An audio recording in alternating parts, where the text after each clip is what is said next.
Even with our wind advisory set to expire soon, take a look at these wind chills. It's still going to be breezy right on into tomorrow. Single-digit wind chills in some spots this afternoon as we head towards midnight, getting close to zero. And on either side of it for our wind chills into tomorrow morning, there'll be a few positives, a few negatives out there. So a very, very cold start to the day.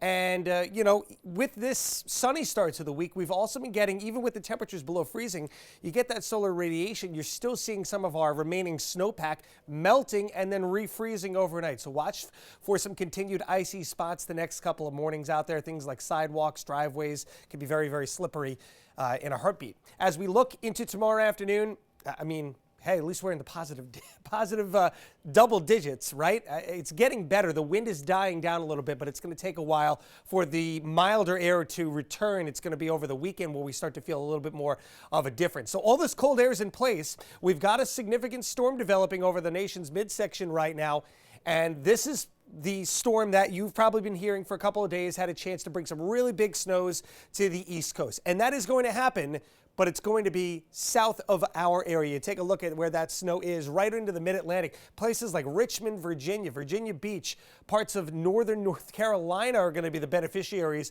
of maybe up as much as a foot of snow. Meanwhile, this storm being suppressed south of New England here, and it looks like it's going to track mostly offshore.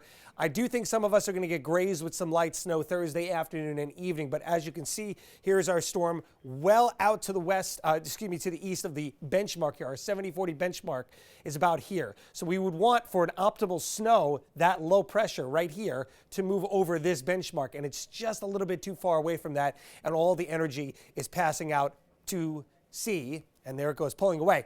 Again, this is a significant storm. Were this 100 miles further to the west, we could have been talking about our biggest snow in a long time. But that's why you can never put too much stock into models more than 5 to 7 days out, especially because coastal storms are tricky. There's a lot of moving parts with them. It's not a straightforward forecast. Sometimes you can trust models about a week out, but with coastal storms, it can be very, very tough. So as that storm pulls away, the wind kicks back in. It is going to be a very cold day on Friday. However, some good news for the weekend I'll show you in a second. But yeah, we could see about a dusting across the area. Outside chance, maybe places like Cape Cod and the Vineyard and Nantucket could get about 1 to 2 inches if that storm's outermost bands back up a little bit further to the west. I do see some signs that maybe that's possible. So as far as, measurable snow, I would look towards those locations. But for the rest of us, plowable snow, not going to be the case this time around. Here's your weekend forecast. Finally nice to not have a storm over the weekend, right? We're looking at abundant sunshine on Saturday, a high of 37, 40 on Sunday, and that's where we should be. It's a seasonable day with a little bit more clouds, but still a nice one out there.